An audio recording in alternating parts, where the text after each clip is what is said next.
जय श्री राम दोस्तों, कैसे हैं आप सब। दोस्तों आज मैं आपके साथ बात करूंगी नॉर्मल डिलीवरी के बारे में। आप लोगों ने पूछा था कि नॉर्मल डिलीवरी कैसे हो ये बताएं, तो चलिए मैं बताती हूँ आपको। नॉर्मल डिलीवरी के लिए हमें क्या क्या बातों का ध्यान रखना है। ये आपको फर्स्ट मंथ से ही बात को ध्यान रखना है कि आपने क्या क्या करना है। ये नहीं कि आपने एंड टाइम पे किया तो ये हो जाएगा, ऐसे नहीं होता है। आपने देखा होगा जो पहले पुरानी औरतें हुआ करती थी उनके डिलीवरी बिल्कुल नॉर्मल होती थी। कभी भी कोई चांस किसी किसी का होता था कि उनको जो है ऑपरेशन हुआ करता था। जब आपको गर्भावस्था शुरू हो जाए, दूसरे महीने से ही पता लगता है, तो आप दूसरे महीने से ही जो है घर का काम करना शुरू करें। जैसे बैठ करके आपने झाड़ू लगानी है तो आप बैठ करके लगाएं, बैठ करके आप बर्तन साफ करें, बैठ करके ही आप कपड़े धोएं। तो इससे क्या होगा, जो नीचे का हिस्सा होता है ना, जो टांग वाला हिस्सा होता है, वो थोड़ा थोड़ा एक्सरसाइज होती रहती है और वो खुलता रहता है और उसके बाद आपको ये दिक्कतें नहीं आती। अगर हो सके तो आप पोछा भी लगाएं, क्योंकि जब पहले महीने से ही आप पोछा लगाना शुरू करती हैं ऐसे धीरे धीरे, तो आप देखेंगे कि आपकी एक्सरसाइज रहती है। आपको बाहर जाके एक्सरसाइज करने की जरूरत ही नहीं पड़ेगी। साथ में आप थोड़ा सा काम किया, फिर रेस्ट किया, फिर थोड़ा सा काम किया, फिर रेस्ट किया, ऐसे करना है। पहले की जो लेडीज होती थी उनके पास इतना काम होता था कि वो जो है उनको टाइम ही नहीं मिलता था और ये एक्सरसाइज अपने आप हो जाया करती थी। साथ में आपको पानी फुल पीना है। पानी ये नहीं कि मैं आपको कहूंगी कि बार बार 18 गिलास पानी पिए। जैसे आपने लस्सी ली है तो वो भी लिक्विड ही चीज है। दही की जो छाछ होती है वो आप ले सकती हैं, मीठी पिए चाहे नमकीन पिए, जैसे आपको अच्छी लगे आप ले सकती हैं। लेकिन सुबह 12 बजे से पहले आप लें, उसके बाद आप ना लें, ठीक है। ये छोटी छोटी बातों का ध्यान रखना होता है। साथ में जो है आपको जैसे दूध लेना है तो वो भी लिक्विड ही है, आप दूध भी ले सकती हैं। दिन में दोनों टाइम आप दूध ले लें अगर पचता है तो, नहीं तो आप एक टाइम रात को तो जरूर ही लें। साथ में जो है जो भी आप खाना खाएं लिक्विड ही खाना खाएं। सब्जी खा रही हैं तो लिक्विड ही लें, ताकि इससे क्या होगा, जो कि पानी की मात्रा ज्यादा रहेगी तो बच्चा भी जो है आसानी से हो जाता है। और बच्चे अगर पानी अगर कम हो तो आपने देखा होगा कि जो है बच्चा पहले हो जाता है या फिर बच्चा जो है सूख जाता है, ऐसे कई प्रॉब्लम हो जाती है। तो आपने पानी की भी पूर्ति रखनी है, क्योंकि जैसे आप काम करेंगी तो आपको पसीना आएगा और पसीना आएगा तो आपको जो है पानी की भी प्यास लगेगी। इसलिए मैं आपको कर रही हूँ, कहीं आप कहें कि हमारे घर में जो है काम करते हैं तो हम कैसे करें, तो आप थोड़ा थोड़ा सा काम तो आप कर ही सकती हैं। तो इससे क्या होगा, जो आपका पैरों के पोर्शन है वो खुलते रहेंगे और धीरे धीरे 90 महीने तक आराम से पैर जो है खुले हो जाएंगे और फिर जो है वो आसानी से बच्चा हो जाएगा, ठीक है। एक बात यह है कि आपको पहले महीने से ही, जैसे आपको पता लगा आपने वजन नहीं उठाना है कि बाल्टी भरी और उसको उठा ली। कईयों की आदत होती है कि बाल्टी उठा करके आपने मशीन में डाल दी या बाल्टी उठा करके आप कहीं और ले गए। ये काम नहीं करना है, क्योंकि ऐसे करने से आपको जो है बच्चा भी जो है पहले हो जाता है, कई बार 6, 7, 8वें इस महीने में हो जाता है और इससे जो है माँ और बच्चों को दोनों को खतरा हो जाता है। तो भारी वेट आपको बिल्कुल भी नहीं उठाता है, एंड तक ही नहीं उठाना है। और उठाना है तो थोड़ा सा हल्का सामान वाला आप उठा ले, लेकिन भारी आप ना उठाएं।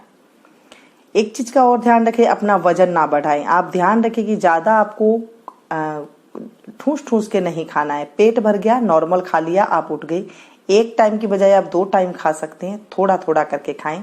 इससे क्या होगा, बच्चा अगर जब भारी हो जाएगा ना आपका, तो फिर बच्चा होने में बड़ी दिक्कत आ जाती है और ऑपरेशन होने के चांस बहुत ज्यादा हो जाते हैं।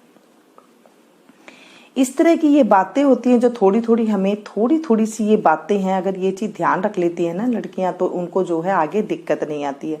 नहीं तो जो है ज्यादा जो है दर्द भी बहुत ज्यादा होता है और फिर बाद में जो है ये नौबत आ जाती है ऑपरेशन की। तो आपको जो है बिल्कुल ऐसे धीरे धीरे जब आप चलेंगी, आप काम करेंगी, आप बैठ के जितना काम करेंगी उतना आपको कम जोर लगाना पड़ेगा। एक बार आपको दर्द होगा तो कोई बात नहीं, लेकिन आपकी जिंदगी भर जो है आपको अच्छा जो है आपका शरीर अच्छा रहेगा।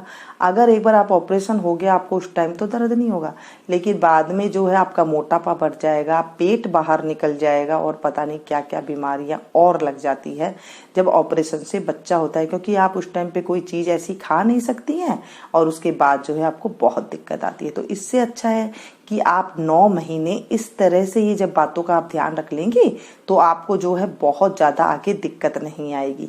ये थोड़ी सी जो है समझने वाली बात होती है। पहले की जो लेडीज होती थी ना, वो अपनी जो है सासू माँ की या फिर अपनी मम्मियों की ये बातें मान लेती थी तो उन्हें इतनी दिक्कत नहीं आती थी। आजकल के बच्चे हैं पहले महीने से ही बस बेड रेस्ट कर लेते हैं। अगर आपने पहले महीने से बेड रेस्ट कर लिया तो आप ध्यान रखें कि वो 9 महीने तक फिर डॉक्टर आपको बेड रेस्ट ही करवाएगा, क्योंकि आप हलेंगे डुलेंगे नहीं तो बच्चा जो है एकदम से आराम से एक जगह ही भारी सा वो ऐसा रहेगा, उसमें भी कुछ मूवमेंट नहीं होगी और फिर बाद में बहुत दिक्कत हो जाती है।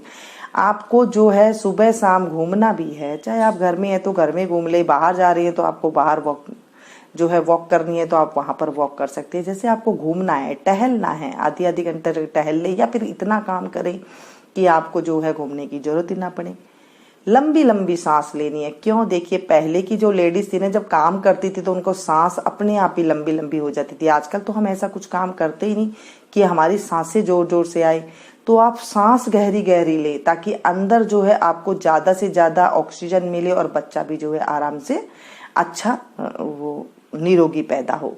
अच्छा मतलब उसको ऑक्सीजन मिलेगी तो वो अच्छे से, वो भी अच्छे से ब्रीदिंग लेगा और अच्छे से आपकी जो है बच्चा आराम से नॉर्मल हो जाएगा।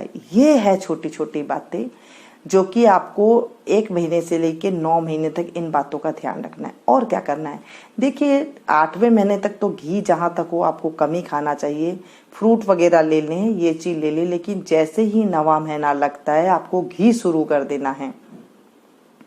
जैसे 9वां महीना लगा आपका, तब से आपने घी दूध में गेर के, या तो रात को आप दूध में 3 से 4 चम्मच अगर घी हो सके तो आप इसे घोट करके पी ले, सबसे बेस्ट है। नहीं अच्छा लगता आपको घी तो आप 1 चम्मच डाल करके पिए, लेकिन घी जरूर पिए। इससे क्या होता है, बच्चा आराम से जो है चिकना हो जाता है, फिर आपको दर्द नहीं होता है।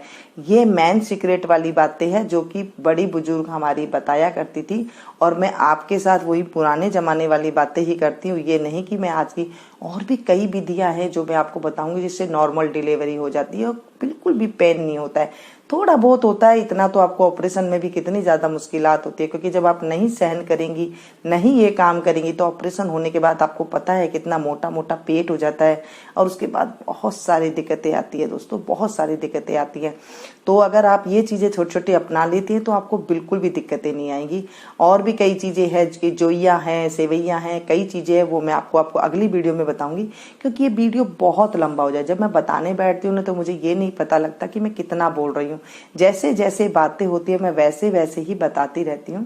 काफी और चीजें जो मैं आपको बताती रहूंगी कि हमें कैसे ध्यान रखना है नॉर्मली डिलीवरी के लिए। इतना आप ध्यान रखें, उसके बाद आपके कोई भी क्वेश्चन हो आप मुझसे पूछ सकती हैं और मैं आपको उसको जवाब दूंगी।